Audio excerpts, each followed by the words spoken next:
Welcome to మహా news.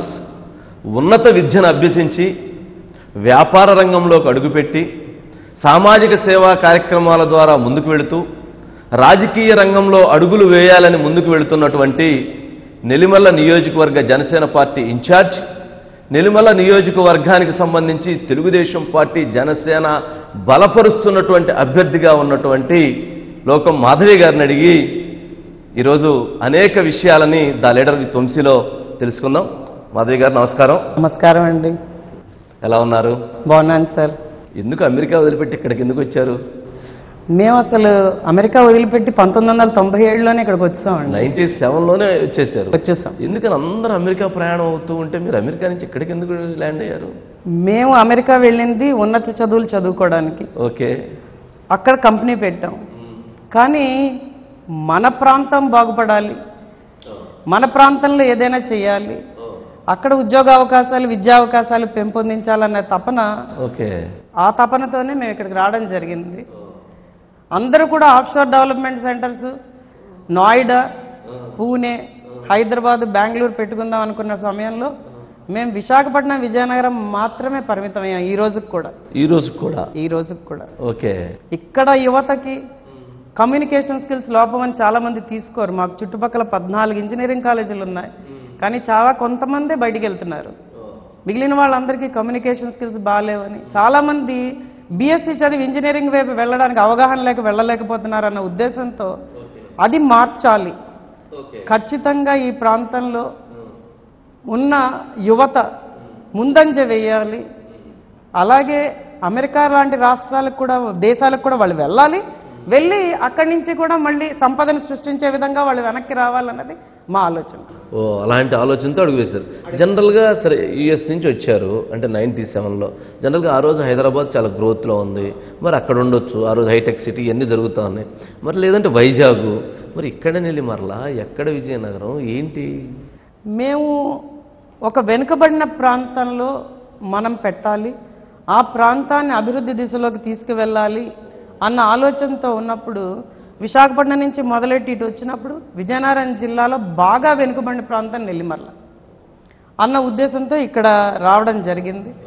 ఇక్కడ మన భూములు కొనుక్కొని ఇక్కడికి వచ్చిన తర్వాత మాకు అర్థమైంది ఏంటంటేనండి, 10th అవగానే ఆడపిల్లలకి పెళ్లిళ్ళు చేసేస్తున్నారు చుట్టాల్లో, వాళ్ళ చదువు ఆపించేస్తున్నారు. అంటే 12 years 14 yearsకి మ్యారేజ్ అయిపోతుంది. బాల్య వివాహాలు చాలా ఎక్కువ. అలాగే ఇక్కడ ఉంటే వాళ్ళు కూడా అంత చదువుకోవట్లేదు. ఇప్పుడంటే ఫార్మా ఇండస్ట్రీస్ వచ్చాయి ఇక్కడికి, మా పరిశ్రమ వచ్చింది, ఐటీ కంపెనీ వచ్చింది, ఇంజనీరింగ్ కాలేజీలు వచ్చాయి. 97లో మేము వచ్చినప్పుడు ఈ ప్రాంతంలో ఏమీ లేదు. సివియర్ డ్రాట్ ప్రోన్ ఏరియా ఇది, చాలా డ్రాట్ ఉంది ఇక్కడ. వర్షం అసలు పడట్లేదు. మేము వచ్చినప్పుడు అందరూ నవ్వారు మమ్మల్ని.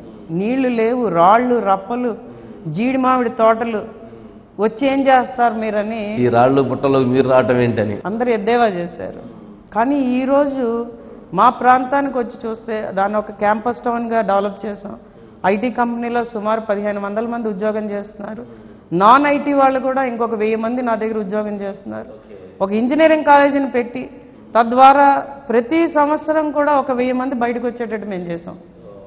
ఇంజనీరింగ్ కానీ, ఎంసీఏ కానీ, ఎంబీఏ కానీ ఇంటిగ్రేటెడ్ క్యాంపస్ పెట్టి. ఎందుకంటే దాని ద్వారా వచ్చిన ప్రోడక్ట్ ఇక్కడ చుట్టుపక్కల డెవలప్ అవుతుందని. అప్పుడు ఎయిర్పోర్టు లేదు, ఏమీ లేదు, హైవే కూడా పడలేదు. అంతే కదా, చదువుకుంటే వాళ్ళకి ఎంప్లాయ్మెంట్ వస్తుంది, ఎంప్లాయ్మెంట్ హెల్తీగా అన్నది మా ఉద్దేశం అన్నమాట. ఆ ఉద్దేశంతోనే ఇక్కడ మనం పనిచేయడం జరుగుతున్నది. ఈ రోజు ఎయిర్పోర్ట్ వచ్చింది కాబట్టి నెల్లిమర్ల ఒక పెద్ద హాట్ నియోజకవర్గం, ఇక్కడ ఎవరు వచ్చినా కూడా అభివృద్ధి వస్తుంది అని అంటున్నారు. కానీ నేనైతే ఒకే మాట చెప్తున్నానండి, నాయకుడిలో చిత్తశుద్ధి ఉంటే తప్ప అభివృద్ధి రాదు. నాయకుడిలో చిత్తశుద్ధి ఉండాలంటారు. అది సరే. ఇప్పుడు నెల్లిమర్ల నియోజకవర్గంలో ఉన్న నాయకుడికి అప్పలనాయుడికి చిత్తశుద్ధి ఉందంటారా లేదంటారా? అస్సలు లేదు సార్. అస్సలు లేదా? నేను డైరెక్ట్ గానే చెప్తాను. కొంచెం కూడా లేదు సార్. ఎందుకని? ఆయన ఎంతసేపు కూడా ఆయన ఎలా బలోపేతం చెందుతాడనే చూస్తాడండి. ఓకే. మైనింగ్, ఇసుక, భూదందాలు, రియల్ ఎస్టేట్, ఓకే, ఇది చేసిన వాడికి చిత్తశుద్ధి ఉందంటే మీరు నమ్ముతారా? ఖచ్చితంగా లేదు. పేద ప్రజలను ఆదుకోవాలి, వాళ్ళకి అండగా నిలబడాలి. మత్స్యకారులను ఆదుకోవాలి, వాళ్ళ జీవన విధానంలో మార్పు తీసుకురావాలి. యువతను ఆదుకోవాలి, వాళ్ళకి ఉద్యోగ అవకాశాలు కల్పించాలి. ఇందులో ఏమైనా చేశాడు ఆయన. ఓకే, అంటే గతంలో అంటే ఇప్పుడు కంటే ముందు ఎంత గతంలో గెలుస్తున్నారా అతను గెలిచారండి, 2 సార్లు ఎమ్మెల్యే అయ్యాడు. 2 సార్లు గెలిచారు అని అంటే గతంలో చేసుంటేనే కదా మరి రెండోసారి గెలిపించుండేది. 2019లో ప్రజలు మోసపోయారండి జగన్మోహన్ రెడ్డి చేతుల్లో. వేవ్ అది వేవ్లో గెలిచారు అంతే తప్పించి అప్పలనాయుడు గారు గెలుపు కాదు, అది కాదండి. ఓకే, అంటే ముందు చూసినప్పుడు మరి రెండోసారి ఓటేసారంటే ఎక్కడో ఏదో ఉంటేనే కదా. అది జగన్మోహన్ రెడ్డి గారు 2019లో పాదయాత్ర చేస్తూ చేసిన అడ్డగోలు ప్రామిస్లు అవన్నీ అంతేనంటారా. ఓకే, నెల్లిమర్లలో మొన్న మీరు లోకమాధవ్ గారు మొన్న కంటెస్ట్ చేశారు జనసేన పార్టీ తరఫున. ఒక 7,000 8,000 ఓట్లు వచ్చినట్లున్నాయి, ఓడిపోయారు. మరలా ఇప్పుడు మళ్ళీ యుద్ధానికి వెళ్తున్నారు, ఏంటి? ఖచ్చితంగా ఈసారి గెలుపు జనసేన తెలుగుదేశం ఉమ్మడి అభ్యర్థిదేనండి ఈ నియోజకవర్గంలో. 2019లో ఎన్నికలకు వచ్చేసరికి మాకు అంత రాజకీయ అనుభవం లేదు, ప్రజలకు సేవ చేయాలన్న తపన మాత్రమే ఉంది. ఎలక్షనీరింగ్ తెలియలేదు మాకు. 2 నెలల ముందరే క్యాండిడేట్ని అనౌన్స్ చేయడం, ప్రజల్లోకి అంత విస్తృతంగా వెళ్ళలేకపోవడం, ఇవి మైనస్లుగా వచ్చాయి మనకి. కానీ ఈసారి అటువంటి సమస్య ఒక్కటి కూడా లేదండి. 3 ఏళ్ల నుంచి క్షేత్రస్థాయిలో బలంగా తిరుగుతున్నాను, ప్రజల సమస్యలను అర్థం చేసుకుంటున్నాను, ప్రజలకు వెన్నుదన్నే ఉంటున్నాను. చాలా సమస్యల్ని పరిష్కార దిశగా కూడా ఈ ప్రభుత్వంలో పోరాడి మరీ సాధిస్తున్నాను. కాబట్టి ప్రజలు ఈరోజు నమ్ముతున్నారు. ఏదైనా నేను ఎక్కని గడప లేదు, మాట్లాడిన మనిషి లేదు మా నియోజకవర్గంలో. డోర్ టు డోర్ తిరిగేస్తున్నారు ఎవ్రీడే అండి. ఎవ్రీడే సుమారు 500 నుంచి 1000 మందిని కలవందే ఆ రోజు నాకు పూర్తవద్దు. దాదాపు 2 సంవత్సరాలుగా జరుగుతుంది అయితే. అంటే మీరు ఖచ్చితంగా గెలిపే లక్ష్యంగా వెళ్తున్నారు, ఏమైనా సరే గెలవాల్సిందే. అదే అన్ని వయస్సులు, అన్ని కులాలు, అన్ని మతాలు, అన్ని వర్గాల వాళ్ళని ఈరోజు ఆకర్షించుకుంటున్నానండి. అంటే 2019లో ఓటమి ఏమైనా గుణపాఠం నేర్పిందా? ఖచ్చితంగా నేర్పింది. అదేంటంటే మనం ప్రజలకు ఎంత చేరువైతే ప్రజలు అంత ఆదరిస్తారు, నాయకులు కూడా మన దగ్గరికి వస్తారు. ఖచ్చితంగా బలమైన క్యాడర్ మనకి బిల్డ్ అవుతుంది. నియోజకవర్గంలో సంక్షేమంతో కూడిన అభివృద్ధి మనం ప్రజలకు అందజేయగలం అన్నది మా తాలూకా ఆలోచన. ఓకే, అంటే 2019 ఎన్నిక చూసుకుంటే మీరు మిరాకిల్ పెద్ద కంపెనీ, ఇన్స్టిట్యూషన్స్, స్టూడెంట్స్, ఇంత పెద్ద వ్యవస్థలు ఉన్నాయి. మీరు ఇక్కడ 25 సంవత్సరాలుగా ఈ ప్రాంతాన్ని అభివృద్ధి చేయాలనేటువంటి దృక్పథంతో మీరు సత్యనారాయణ గారు 2 అడుగులు వేసి ముందుకు వెళ్తున్నటువంటి పరిస్థితి. మరి అలాంటిది 7,000 ఓట్లు జనసేన మీరిద్దరు కలిసి, అంటే పవన్ కళ్యాణ్ గారి బలం మీకు బలం కలిపి అంతేనా? ఎందుకని? అక్కడ ఏం జరిగింది? ఏ ఈక్వేషన్స్ మీకు సహకరించలేదు? మా నియోజకవర్గంలో 60% ఇల్లిటరసీ ఈరోజు కూడా ఉన్నది, ఇప్పటికీ ఉంది. తర్వాత మేము మా అభివృద్ధి అంతా కూడా ఒక మండలానికే పరిమితం అయ్యాం. ఒక మండలం వరకు పరిమితం. భోగాపురం మండలంలో మనం ఎక్కువగా అందరికీ అందుబాటులో ఉండేవాళ్ళం, వాళ్ళందరికీ చేయూతను అందించేవాళ్ళం. అది కొన్ని గ్రామాలు అలా పరిమితం అవి. రాజకీయంగా ఎప్పుడు ఆలోచన రాలేదు. ఒక తెలుగుదేశం పార్టీలో జాయిన్ అవ్వాలని కానీ, ఏ పార్టీలో జాయిన్ అవ్వాలని కానీ మనకి ఎప్పుడు రాజకీయంగా ఆలోచన రాలేదు. మనకి రాజకీయాలు ఎందుకు, మనం రాజకీయాల్లోకి వెళ్తే మనని స్వేచ్ఛగా మనం ప్రజలకి ప్రయోజనాలు కల్పించడానికి మనకు అవకాశం ఇవ్వరేమో అన్న ఉద్దేశంతో వెనక్కి ఉండిపోయాం. ఎవరైనా వచ్చి ఉద్యోగం అడిగినా, లేకపోతే ఏ ప్రాంతం నుంచి ఏ నాయకుడు కాల్ చేసి మీ దాంట్లో ఒక ఉద్యోగం ఇవ్వండి అన్న వాళ్ళకి చేయూతనివ్వడం, వాళ్ళకి అవకాశం ఇవ్వడం, లేకపోతే ట్రైనింగ్ ఇచ్చి అరే బాబు నీ ట్రైనింగ్ ఇస్తే నీకు ఇంకో దగ్గర ఉద్యోగం వస్తుందని వాళ్ళని సహకరించడం, బలోపేతం చేయడం, అలాంటివి చేసాం. ఎప్పుడైతే మనం ఏ లోకల్ బాడీ ఎలక్షన్స్ లో కానీ దేంట్లో కానీ మనం ఎప్పుడు దూరంగా ఉన్నాం, వాటన్నిటికి దూరంగా ఉండడంతో అన్ని పార్టీలకు దూరంగా సమాన ధోరణి పాటించారు. మనం అంత 2 లక్షల మంది ఓటర్లకి మనం పరిచయం లేవు. కొంతమందికే తెలుసు. ఎప్పుడు పత్రికలకు దూరంగా ఉన్నాం, మీడియాకు దూరంగా ఉన్నాం. మనం చేసింది బాహాటంగా ఎప్పుడు చెప్పుకోలేదు. ఇప్పుడు మనం బయటకు వచ్చి అందరితో మాట్లాడుతున్నప్పుడు ప్రజలే ఒకరికొకరు కనెక్ట్ అవుతున్నారు. వాళ్ళే చెప్తున్నారు నేను ఉపాధి పొందాను, నేను లబ్ధి పొందాను అన్నది ఈ రోజు ప్రజలు చెప్తున్నారు. ఖచ్చితంగా ఈ 4 మండలాల్లో ఇప్పుడైతే ఈ బలంగా తిరిగి ఇంకా క్షేత్రస్థాయిలో అందరికీ కూడా సేవలు అందించాం, ప్రజా సమస్యల మీద పోరాటం చేశాం. అంటే మాధవి గారు 19లో మీకు కోడల గురించో మీ కుమార్తె గురించో మీరు సీట్ అడిగినట్లున్నారు కదా? అవునండి. ఆ సమయంలో మా కోడలు నించుంటే బాగుంటుంది అన్నది పవన్ కళ్యాణ్ గారు కూడా సూచించారు. మేము కూడా ఆవిడ నించుంటే బాగుంటుంది అనుకున్నాం, కానీ తను వయస్సు సరిపోలేదు. సరిపోయినప్పుడు తను క్షేత్రస్థాయిలో తిరిగింది కొంతకాలం. వయసు సరిపోనందువల్ల రావడం వచ్చింది. అది నేను ప్రజలకు అంత పరిచయం లేకపోవడం. ఆ తర్వాత వచ్చిన తర్వాత నిలబడిపోయాను, ప్రజలతో మమేకం అయిపోయారు. ఇప్పుడు ప్రజలు వదిలిపెట్టి వెళ్ళలేని పరిస్థితి ఏర్పడింది. అసలు ప్రజలు ఫస్ట్ నుంచి వదలట్లేదు, ఇప్పుడైతే అసలు లేదు. వదలలేదు. ఎందుకంటే వాళ్ళు నన్ను వాళ్ళ ఇంటి ఆడబిడ్డగా ఈరోజు ఆదరిస్తున్నారు. ఖచ్చితంగా మహిళ అనేది ఈ నియోజకవర్గంలో ఎప్పుడు నించోలేదు. అసలు నెల్లిమర్ల నియోజకవర్గంలోనే మహిళ అనేది నించుంటే ఖచ్చితంగా మా సమస్యల్ని మీకు చెప్పగలం.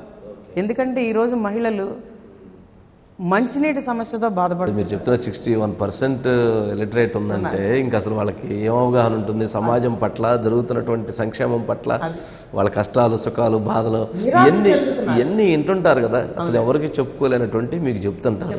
ఎందుకంటే అవన్నీ ఇంకోటి చెప్పే కాదు, ఇంట్లో వాళ్ళకి కూడా చెప్పే కాదు. అలాంటివి ఉన్నప్పుడు ఏమనిపిస్తుంది? అసలు సమాజం ఏంటి, అసలు ఏమైంది, స్వాతంత్రం వచ్చి ఇన్ని సంవత్సరాల్లో కూడా? ఖచ్చితంగా వంశీ గారు, నాకైతే అనిపిస్తుంది అసలు ఎటు వెళ్తున్నది ఇది. నేను ఒకటే అంటున్నాను, ఎయిర్పోర్ట్ వచ్చిందని ఆనందం నాకు ఉండట్లేదు. చిత్తశుద్ధి లేని నాయకులు వస్తే బాంబే చుట్టూరా, ఎయిర్పోర్ట్ చుట్టూరా స్లమ్ ఎలా ఉందో నెల్లిమర్ల నియోజకవర్గం అలా అయిపోతుందని భయం నాలో రోజు రోజుకి ఆ కసిని పెంచుతున్నది. ఖచ్చితంగా మనం రావాలి, వచ్చి ఈ ప్రాంతాన్ని బలోపేతం చేయాలి. ఎందుకంటే ఎయిర్పోర్ట్లో ఉన్న కాంట్రాక్టులు కానీ, అందులో ఉద్యోగాలు కానీ, ట్యాక్సీ సర్వీసులు కానీ ఎవరో వచ్చి చేస్తారు. ఆ చుట్టుపక్కల ప్రాంతం బాగుపడాలని కోరుకోకపోతే నాయకుడు బాగుపడదు, చాలా పాడైపోతుంది. యాక్చువల్గా చెప్పాలంటే దాని మీద ఉన్న ఫోకస్ ప్రజల మీద ఉండదు. ఇంకా ఎంతవరకు వచ్చింది భోగాపురం ఎయిర్పోర్ట్? ఎంతవరకు వచ్చిందండి? గోడేదో కట్టడానికి ప్రయత్నిస్తున్నారండి. శంకుస్థాపన చేసిన దానికి 5 ఏళ్ల తర్వాత శంకుస్థాపన చేసాడు ఆయన. వచ్చి ఆ మైకులు పట్టుకొని జట్టీలు కట్టేస్తాను, రోడ్లు వేసిస్తాను, మీకు ఇది చేసిస్తాను, అది చేసిస్తాను, నెల్లిమర్ల నియోజకవర్గానికి ఎయిర్పోర్ట్ నేనే తీసుకొచ్చాను అన్నాడు. 2019 ఎన్నికల్లో వచ్చినప్పుడు అసలు ఈ ప్రాంతానికి ఎయిర్పోర్టే అవసరం లేదు, మీ భూములు మీకు ఇచ్చేస్తాను అన్నాడు. పేద ప్రజలందరూ నిజం అనుకున్నారు. తర్వాత పేదోళ్ళకు న్యాయం చేశాడు, డబ్బున్న వాళ్ళకు న్యాయం చేశాడు. అక్కడ కూడా మళ్ళీ స్కీమ్ తేడా వచ్చింది. చాలా అండి, మేము దాన్ని చాలా పోరాటం చేసాం. ఈ రోజు కూడా ఇంకా కోర్టుల్లో నలుగుతున్నాయి చాలా. అవును, కేసులు వివాదాలు ఇంకా కూడా నడుస్తున్నాయి. ఓకే, డబ్బున్న వాడికి 80 లక్షల నుంచి ₹1 కోటి ఇచ్చారు, పేదోడికి 29 లక్షలు ఇచ్చారు. 2 రకాలుగా వ్యత్యాసం జరిగింది. మన అనుకుంటే ఒక రేటు, మనం కాదనుకుంటే ఒక రేటు. ఆ రేట్లో తేడా వచ్చేసింది అంటారా? ప్రస్తుతం అయితే అది అట్లా ఉంది. సరే, శంకుస్థాపనలతో. అలాగే ఒక 5 గ్రామాలను అక్కడి నుంచి పునరావాసం చేశారు. ఈ రోజుకి కూడా వాళ్ళు ఏడుస్తున్నారు. ఒక ఉపాధి లేదు, వాళ్ళకి ఇచ్చిన ప్యాకేజ్ సరిపోలేదు, వాళ్ళు ఇల్లు కట్టుకోవడానికి సరైన భూమి చూపించలేదు. ఈ రోజుకి కూడా వాళ్ళు బాధపడుతున్నారు. చుట్టుపక్కల మా ప్రాంతంలో ఎలా ఉంటుందంటేనండి, యాదవులు కానీ, మత్స్యకారులు కానీ, అలాగే రైతులు కానీ, అలాగే కూలీలు కానీ ఈ లోకల్లో ఉన్న వనరుల మీద డిపెండ్ అయ్యి వాళ్ళ ఉపాధిని సాగిస్తున్నారు ఎక్కువగా. ఈ రోజు ఆ వనరులు పోతున్నాయి. యాతవాళ్ళని తీసుకోండి, తాటి చెట్ల మీద బతుకుతారు వాళ్ళు. ఈ రోజు మా ప్రాంతంలో తాటి చెట్టే ఉండట్లేదు. ఇటు రియల్ ఎస్టేట్ వాళ్ళ పుణ్యమా అని, అటు ఎయిర్పోర్ట్ రావడం వల్ల జరుగుతూ ఉంటుంది. చెట్లన్నీ పోయాయి, కొబ్బరి చెట్లన్నీ పోయాయి. ఇంకా వాళ్ళు ఏం బతుకుతారు? అసలు రోడ్డు నెంబర్ కనిపిస్తే అసలు కొట్టేయటమే. సరే మాధవ్ గారు, అసలు మీరు రాజకీయంగా అడుగు పెట్టడం, సరే ఈ ప్రయాణం చూస్తూ ఉన్నారు. అసలు మీరు రాజకీయంగా అడుగు పెట్టడానికి ఇక్కడ మీరు సంపాదించినటువంటి ఆస్తులను కాపాడుకోవటం కోసమే అని అధికార పక్షం విమర్శ, ఏమంటారు? ఖచ్చితంగా నాకు అది అవసరం లేదండి. నేను 1997లో వచ్చి ఇక్కడ భూములు కొనుక్కున్నాను. అప్పుడు కొనుక్కున్న భూములే ఇప్పటిదాకా. అప్పుడు కొనుక్కున్న భూములే రైతులు స్వచ్ఛందంగా వచ్చి ఇచ్చారు. నేను ఒకటే చెప్పాను, నేను భూ కబ్జాలు చేయలేదు, ఏ రోజు రైతుని దుఃఖపెట్టలేదు. అప్పుడు ఎంత రేటు ఉందో అంత రేటు ఇచ్చే కొనుక్కున్నాను. ఈ రోజుకి రైతు వచ్చి ఇక్కడ ₹1 ఉందమ్మా అంటే ₹1 పెట్టే కొనుక్కుంటాను, అంతేగాని వాళ్ళని కష్టపెట్టను. అది ఖచ్చితంగా చేస్తున్నాను, అది ప్రజలకే తెలుస్తుంది. మరి ఇందులో ప్రభుత్వ భూములు ఏమైనా ఆక్యుపై చేయటం లేదా ఇలాంటివి ఏమైనా జరిగినాయా? 1 సెంటు ప్రభుత్వ భూమి ఉన్నా కూడా నేను ఇచ్చేస్తాను సార్. దాని మీద నేను అక్రమ కట్టడాలు కడితే ఖచ్చితంగా మాకు 1000 ఎకరాలు ఉంది అక్కడ. ఆ 1000 ఎకరాల్లో 14 ఎకరాలు 81 సెంట్లు ప్రభుత్వ భూమి ఉంది. అది వాగులు రాస్తాలు. దాన్ని నేను టచ్ చేయలేదు, మా మధ్యలో ఉన్నది అది. దాని బట్టి అది ఉంది. ఇరిగేషన్ డిపార్ట్మెంట్ నుంచి పర్మిషన్ తెచ్చుకొని నేను దాని మీద రోడ్డు వేసాను. ఓకే. వాటర్ చాలా ఫ్రీగా వెళ్తున్నది, వాళ్ళు ప్రొసీడింగ్స్ కూడా ఇచ్చారు నాకు. అంతేగాని మీరైతే ఎక్కడ నేనైతే ఎక్కడ అక్రమ కట్టడాలు చేయలేదండి, భూదందాలు చేయలేదండి. మీరు ఏ లేఅవుట్ తీసుకున్నా కాలువలు కలిపేసుకున్నారు, రాస్తాలు కలిపేసుకున్నారు, చెరువు గర్భాలు కలిపేసుకున్నారు. మా జిల్లాలో చాలా ప్రముఖ నాయకుడు ఒక ఆయన చెరువు గర్భంలో ఇల్లు కట్టుకున్నాడు. ఏమో పేరు చెప్పచ్చు కదా, ఏముందానికి జిల్లా పరిషత్ చైర్మన్ గారు. సరే, అదొక అంశం. అంటే మీరు రాజకీయాల్లోకి రాకముందు వరకు 97 నుంచి 2019 వరకు మీ భూమిలో ప్రభుత్వ భూమి ఉందని, కాలువలు ఉన్నాయని, కుంటలు ఉన్నాయని ఎప్పుడు రెవెన్యూ అధికారులు వచ్చింది లేదు.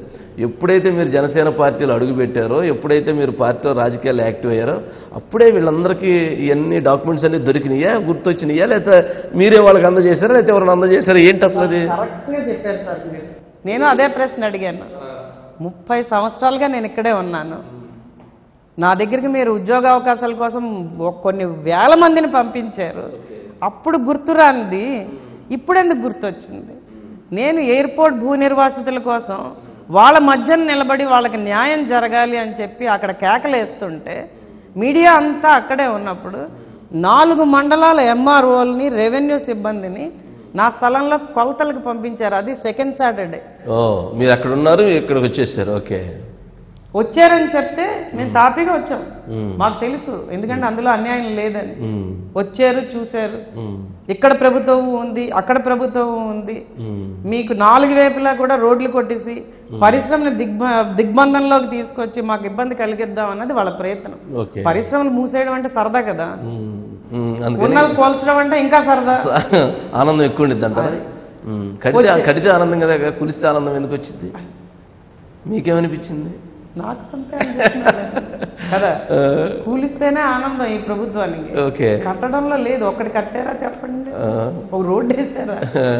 వచ్చారు, వచ్చి వారం రోజులు అటు తిరిగారు, ఇటు తిరిగారు, బోర్డులు పాతారు, అన్ని చేశారు. మా ఎంప్లాయీస్ ని బెదిరించారు. మీకు అసలు కెరీర్ లేకుండా చేస్తామని ఒక అధికార యంత్రాంగంలో ఒక వ్యక్తి మాట్లాడితే నాకు చాలా ఆశ్చర్యం వేసింది. వీళ్ళు ఎంత కొమ్ము కాస్తున్నారా రాజకీయ నాయకులకి. మాకైతే ఆ ప్రాంతంలో మాకేమైందంటే ఇరిగేషన్ డిపార్ట్మెంట్ వాళ్ళు ఆర్డీఓ ప్రొసీడింగ్స్ ఇచ్చేశారు. ఓకే, ఇచ్చున్నారు కాబట్టి మీరు సేఫ్ అయిపోయారు. కలెక్టర్ దగ్గర నుంచి ఫైనల్ సిగ్నేచర్ అవ్వలేదు మాకు. ఓకే. మేము మొత్తం పెట్టుకొని సీసీఎల్లోకి వెళ్ళాము, అక్కడున్న ప్రభుత్వ భూములన్నిటికీ డబ్బులు కట్టాము, మాకు పరిశ్రమ కాబట్టి మీరు సపోర్ట్ చేయాలని చెప్పి అదంతా అయిపోయింది. కలెక్టర్ ప్రొసీడింగ్స్ ఇవ్వకపోతే ఒక పెద్ద మనిషి మాకు సలహా ఇచ్చాడు, కలెక్టర్లు మారిపోతున్నారండి, మీరు వెళ్ళి హైకోర్టులో ఒక స్టే తెచ్చుకోండి, ఎప్పుడైతే కలెక్టర్ ప్రొసీడింగ్ వస్తుందో మీకు వెకేట్ అయిపోతుంది అది, కానీ మీకు సేఫ్ సైడ్ పనికొస్తుందని చెప్తే ఆ పెద్ద మనిషి సలహా ప్రకారం మేము ఎప్పుడో 2009లోనే ఎప్పుడోనండి 2014 ఏదో సమయంలో హైకోర్టు స్టే తెచ్చుకున్నారు కాబట్టి సేఫ్ అయిపోయింది. అది వెకేట్ అవ్వలేదు. మేము అది ఉన్నదని చెప్పలేదు ఎవరికైనా. అందరూ వచ్చి మూకుమ్మడిగా మా మీద పడిపోతుంటే అప్పుడు తీసామన్నమాట ఫైనల్ గా. అప్పుడు వదిలేరు. అప్పుడు తీస్తే అందులో ఒక 2 సర్వే నెంబర్లు లేవని చెప్పి ఆ సర్వే నెంబర్లలో ఒక కాలువ అంటండి ఎంత దారుణం అంటే, అది ఎంత హాస్యాస్పదం అంటే, మా సైట్ లోనే అక్కడే కొబ్బరి చెట్టు దగ్గర పుడుతున్నదంట, మా గోడ దగ్గర ఎండ్ అయిపోతున్నదంట కాలువ. ఆ పక్కనే ఉన్న స్వాతి లేఅవుట్కి వెళ్ళట్లేదంట పాపం. అది ఇక్కడి నుంచి మీ దాంట్లో తిరిగింది అది అని చెప్పి మేము వేసుకున్న రోడ్డుని 6 అడుగులు లోతుగా తవ్వేశారు. ఇంకోటి రస్తా అంట, అది కూడా 6 అడుగులు తవ్వుతుంటే నేను అడిగాను, రస్తా కదండి మీరు బీటీ రోడ్ వేసానంటే అదొక్కటే తవ్వండి, 6 అడుగులు లోతు ఎందుకు చేస్తున్నారు అంటే మా బస్సులు తిరగకూడదు, మా ఎంప్లాయీస్ రాకూడదు లోపలికి అన్న దురుద్దేశంతో. కానీ అది కూడా నా మంచికే అయిందండి, నా మంచిగా అయింది, ప్రజలకు తెలిసింది, మొత్తం అందరికీ తెలిసింది. చుట్టుపక్కల గ్రామాల వాళ్ళందరూ వచ్చి, నేను దాన్ని పొలిటికల్ చేయలేదు, అసలు రాజకీయం చేయదలుచుకోలేదు. ఇది నేను భూ కబ్జాలు చేయలేదు, నేను నికార్సైన నాయకురాలని అని ప్రజలకు తెలియాలి అనుకున్నాను. కానీ చుట్టుపక్కల గ్రామాల వాళ్ళందరూ వచ్చి వెనకాతలు నించున్నారు. అటు వైసీపీ పార్టీ ఎంపీటీసీ వచ్చాడు, ఇటు తెలుగుదేశం పార్టీ ఎంపీటీసీ వచ్చాడండి. అంటే నేను ఎక్స్పెక్ట్ చేయలేదు. మిమ్మల్ని భయపెట్టాలని చూస్తే ప్రజల నుంచి మీకు మద్దతు లభించింది. చాలా ఎక్కువ వచ్చింది. అంటే ఎట్లాంటి సందర్భం, అంటే ఇటువంటి ఈ కేసులు లేకపోతే ఈ గొడవలు ఈ సందర్భంలో అసలు ఎందుకు వచ్చాం రాజకీయాల్లోకి, శుభ్రంగా వ్యాపారం చేసుకుంటే పోతుందని అనిపించిందా? అస్సలు అనిపించలేదండి. రోజు రోజుకి కసి పెరిగిపోతున్నది, రోజు రోజు కసి పెరుగుతున్నది. ప్రజల్ని ఇలాంటి నాయకుల నుంచి విముక్తి చేయకపోతే ఎప్పటికీ ఈ ప్రాంతం ఇలాగే ఉండిపోతుంది. మనం ఈ ప్రాంతానికి వచ్చిందే ఈ ప్రాంతాన్ని అభివృద్ధి చేయడానికి, అలాంటప్పుడు ఎలా వదిలేసి వెళ్తాం? ఓకే, తృప్తి అనిపించిందా మరి 20 సంవత్సరాల పైగా ఈ ప్రయాణంలో ఇక్కడ? స్పీచ్ల్లో ఒకటే చెప్పారు, నాయకుడు అనేవాడు ఎంత బాధలకి లోనవుతే అంత గట్టిగా నించుంటాడని చెప్పారు ఆయన. నేను అతని మాటనే నమ్ముతాను సార్. ఆయన ఎన్ని మాట్లాడుతున్నారు సార్, ఆయన అన్న మాటల్లో నన్ను అన్నది ఎంత? Nothing sir. అంత నికార్సుగా నించున్న వ్యక్తిని, పేదలకు అంత న్యాయం చేస్తున్న వ్యక్తిని, కౌలు రైతులకు అంత అండగా నించున్న అలాంటి వ్యక్తిని ఎన్ని మాట్లాడుతున్నారు సార్? ముఖ్యమంత్రి హోదాలో ఉన్న మనిషి తన హోదాని మర్చిపోయి ప్రతి సభలోనైనా ఏదో ఒకసారి అన్నాడంటే పర్లేదు, ప్రతి సభలో అదే ఎజెండా. దత్తపుత్రుడు అంటాడు, 3 పెళ్లిళ్ళు అంటారు, కార్లు మార్చినట్టు అంటారు. అంటే వ్యక్తిగతమైనటువంటి విమర్శలు చేయటం ద్వారా పవన్ కళ్యాణ్ గారిని ఏం చెప్పాలనుకుంటుంది ప్రభుత్వం? జగన్మోహన్ రెడ్డి గారు ఏం మెసేజ్ ఇవ్వాలనుకుంటున్నారని మీకు అనిపిస్తుంది? అంటే వీళ్ళు ఇదే నానుడి 2019లో తీసుకొచ్చారండి, ప్రజలు నమ్మారు. అదే మళ్ళీ తీసుకొస్తే ప్రజలు నమ్ముతారన్నది వీళ్ళ ఉద్దేశం. కానీ ఈరోజు ప్రజలు, నేను వెళ్తేనే అన్నారు, మాట్లాడితే వైఎస్ఆర్సీపీ వాళ్ళు 3 పెళ్ళిళ్ళు అంటారమ్మా, ఆయన ఇష్టం చేసుకుంటే చేసుకున్నాడు, వీళ్ళకేంది అంటున్నారు. వీళ్ళలాగా చీకటి కొంపలు పెట్టట్లేదు కదా, ఆయన నికార్సైన వ్యక్తిగా ఉంటున్నాడు. ఈయనలాంటి అన్యాయ అరాచకం తెలియని మనిషి ఆయనే రావాలంటున్నారు. ఇప్పుడు ఖచ్చితంగా ఆయన నిజాయితీ, చంద్రబాబు నాయుడు గారి అనుభవం ఈరోజు తోడైతే రాష్ట్రం ఒక అభివృద్ధి దిశలోకి వెళ్తుంది, ఒక రాజధాని అనేది వస్తుంది, ఒక పోలవరం పూర్తవుతుంది, ప్రజలకు న్యాయం జరుగుతున్నది అన్నది ప్రజలే చెప్తున్నారు. ఈరోజు మీరు రాజధాని అంటున్నారు, జగన్మోహన్ రెడ్డి గారు అసలు నేను తీసుకొచ్చి ఉత్తరాంధ్రలో రాజధాని పెడదామనంటే దానికి సహకరించట్లేదు, తెలుగుదేశం పార్టీ జనసేన అడ్డుపడుతుంది, చంద్రబాబు నాయుడు గారు పవన్ కళ్యాణ్ అడ్డుపడుతున్నారని విమర్శలు చేస్తున్నారు కదా. ఎవరు వద్దన్నారండి? 5 ఏళ్ల బట్టి ఆయన సొంత చెల్లె తిడుతున్నది ఆయన్ని. 5 ఏళ్ల బట్టి 3 రాజధానులు అన్నాడు. ఎక్కడైనా డెవలప్మెంట్ చేశాడు? ఋషికొండను పూర్తిగా బోడిగుండు చేసి ఒక కట్టడం కట్టాడు, అదేంటో కూడా ఎవరికి అర్థం కావట్లేదు. అక్కడ చక్కగా పర్యాటక ప్రాంతంగా ఉండేది. 400 కోట్లు ఖర్చు అయిందండి దానికి. 400 కోట్లు మీరేం అర్థం కావట్లేదు అన్నారు. మరి పాపం 400 కోట్లు ఖర్చు పెట్టి ఏం కట్టారు అర్థం కాకపోతే ఎట్లా? ప్రభుత్వ ధనం 450 కోట్లు ఖర్చు పెట్టి ఆయన ఏం చేస్తున్నాడు ఎవరికి అర్థం కావట్లేదు. అక్కడ ప్రజావేదిక చంద్రబాబు నాయుడు గారు కట్టారని చెప్పి అది కరకట్ట మీద ఉంది, దానికి పర్మిషన్ లేవని చెప్పి కూల్చేశాడు రాగానే. మరి ఏం చేసింది ఏంటి? అది చక్కటి కొండ, ఋషికొండ అంటేనే విశాఖపట్నానికి ఒక తలమానికం. దాని మీద సెల్ ఫోన్ టవర్ పెట్టడానికి ఆలోచిస్తారు. ఒక పక్కన 4 బిల్డింగులు ఉండేవి. మాలాంటి వాళ్ళు ఏదో సరదాగా వెళ్ళి పేదవాళ్ళు కూడా అక్కడ కూర్చొని ఆ సముద్రాన్ని ఆస్వాదించేవాళ్ళు. 4 బిల్డింగులు చిన్న ఉండేవి. దాన్ని అంతా అదొక బ్యూటీ, వైజాగ్ అదొక బ్యూటీ, ఆ బ్యూటీ పోయింది. సరే, ఇప్పుడు మాధవి గారు మీరంటే పవన్ కళ్యాణ్ గారిని కలిసినప్పుడు అంటే కంటెస్ట్ చేయడం, ఓడిపోయిన తర్వాత కలిసి ఉంటారు కదా, మరలా ఇట్లాంటి సందర్భాలు, ఈ గొడవలు, ఈ సందర్భాలు కలుస్తున్నప్పుడు ఏంటి ఆయన మాకు ఇచ్చే ధైర్యం ఏంటి? అసలు మీరు అంటే నిలబడటానికి ఆయన ఎటువంటి సపోర్ట్ చేస్తున్నారు? ఒకటే చెప్తారండి, ఆయన ప్రజాక్షేత్రంలో ఉండండి, క్షేత్రస్థాయిలో ప్రజలకు దగ్గరగా ఉండండి, ప్రజల సమస్యల మీద పోరాడండి. నేనేం చేస్తున్నానో మీరు అదే మీ నియోజకవర్గాల్లో చేయండి, మీ జిల్లాల్లో చేయండి. నాయకులందరూ ఒకటే, ప్రజలకి మేము ఉన్నామన్న భరోసానివ్వండి, మేము అదే చేస్తున్నాం.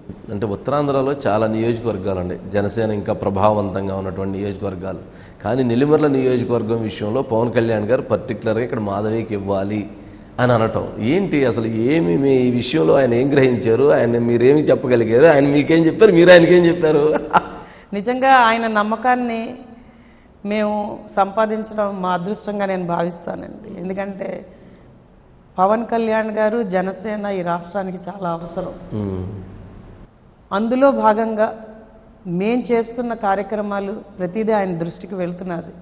మేము ఎటువంటి వ్యక్తులని అన్యాయం చేయం, అరాచకం చేయం, పేద బడుగు బలహీన వర్గాలకు అండగా ఉంటాం. ముఖ్యంగా ఆయన కోరుకునేది మా నియోజకవర్గంలో ఉన్న తీర ప్రాంతం, ఆ తీర ప్రాంతంలో ఉన్న మత్స్యకారులు. ఆ మత్స్యకారులకి ఈరోజు ఎంత అన్యాయం జరుగుతున్నదో, వాళ్ళకి మనం అండగా నిలబడాలన్నది ఆయన ప్రత్యేక దృష్టి. దాని మీద మేము చాలా ప్రయత్నాలు చేసి చాలా మటుకు వాళ్ళతో పనిచేస్తున్నాం. ఈరోజు మత్స్యకార పంచాయతీలు గ్రామాలన్నీ తిరుగుతున్నాం. 15 కిలోమీటర్ల తీర ప్రాంతంలో తిరిగి ఇక్కడ వాళ్ళకి సంబంధిత పరిశ్రమలు రావాలి, వలసలు ఆగిపోవాలి, జట్టి రావాలి, వలసలాగి వాళ్ళందరూ వెనక్కి వస్తే వాళ్ళకి సంబంధించినవన్నీ ఐస్ ఫ్యాక్టరీలు, కోల్డ్ స్టోరేజ్లు, ఫిష్ ప్రాసెసింగ్ యూనిట్స్ అందించాలి, వాళ్ళని లాభాల బాటలో నడిపించాలన్నది మా ఉద్దేశం. ఈ విషయాలే ఆయనకు చెప్తున్నాం. ప్రస్తుతానికి రైతు ఎలా బాధపడుతున్నాడు, భవన నిర్మాణ కార్మికుడు ఎలా బాధపడుతున్నాడు, మత్స్యకారులు ఎలా బాధపడుతున్నారు, ఇక్కడున్న వనరులు దోపిడీకి ఎలా గురవుతున్నాయి, ఎలాంటి నాయకులు ఉన్నారు, ఎలాంటి నాయకుల చేతిలోంచి విజయనగరం జిల్లాని మనం బయటికి తీసుకొస్తే మళ్ళీ విజయనగరం జిల్లా అభివృద్ధి బాటలోకి ఎలా వెళ్తుంది. ఏమంటారు మీరు? అప్పలనాయుడు గారి గురించి చెప్పినప్పుడు ఏమంటారు? ఇక్కడ జరుగుతున్నాయని తెలుసు కదా, ఆయనకి చెప్తా ఉంటారు, మీరు నోటీస్ చేస్తుంటారు. 100% తెలుసండి, ఏం జరుగుతున్నదని తెలుసు. ఇక్కడ క్రషర్ డీ పట్టాలో కట్టిన గనుడండి ఆయన. డీ పట్టా భూమిలో క్రషర్ కట్టాడు ఆయన. మేము పొల్యూషన్ దాని మీద వస్తున్నది, వాళ్ళ వెహికల్స్ తిరుగుతుంటే అదంతా రోడ్లు లేవు, మట్టి రోడ్ల మీద వెహికల్స్ తిరుగుతున్నాయి వాళ్ళకి, కనీసం ఆ రోడ్లు కూడా వేయించట్లేదు ఆయన. మట్టి లేసి పక్కనే ఉన్న స్కూళ్ళలో పిల్లలు ఆరోగ్య సమస్యలు ఎదురవుతున్నాయి. మట్టి అది తడపాలి, క్వారీల చుట్టూరా కూడా ఈ మట్టి లేకుండా తడపాలి, అది తడపట్లేదు. ఇలాంటివి చాలా అన్యాయాలండి. అంటే ఇప్పుడు మీరు నెల్లిమర్ల నియోజకవర్గంలో చాలా క్యాస్ట్ కాంబినేషన్స్ చాలా బలంగా ఉంటాయి మా దగ్గర, అంటే మీరు చూశారు కాబట్టి జనరల్గా అక్కడ మెజారిటీ ఇప్పటివరకు గెలిచినటువంటి దాంట్లో తూర్పుకాపు సామాజిక వర్గం ఎక్కువసార్లు గెలిచింది. మరి మీరేమన్నా మీది లవ్ మ్యారేజీ, మరి మీరు ఒక బ్రాహ్మణ సామాజిక వర్గానికి చెందినటువంటి కుటుంబం, ఎలా అక్కడ ఆ క్యాస్ట్ కాంబినేషన్స్ని ఎలా మేనేజ్ చేస్తున్నారు? ప్రజలకు మీరు ఏం మెసేజ్ ఇస్తున్నారు? అంటే మీరు 61% అక్కడ చదువుకున్నటువంటి వ్యక్తులు ఉన్నారు, వాళ్ళకి వీటన్నిటికంటే కూడా వాళ్ళకి ఆ టైంలో ఉండేటువంటి మూడ్ ఆఫ్ సెట్ వేరు కదా, దాన్ని ఎలా కన్విన్స్ చేస్తున్నారు, మీరు ఎలా ప్రజెంట్ చేసుకోగలుగుతున్నారు? కులాలకి, మతాలకి, వర్గాలకి అతీతంగా పేద బడుగు బలహీన వర్గాలకి అండగా నిల్చునే ఒక నాయకురాలిగా నేను రావాలని కోరుకుంటున్నాను. నా పుట్టుకంటారా అది భగవంతుడు నిర్దేశించింది.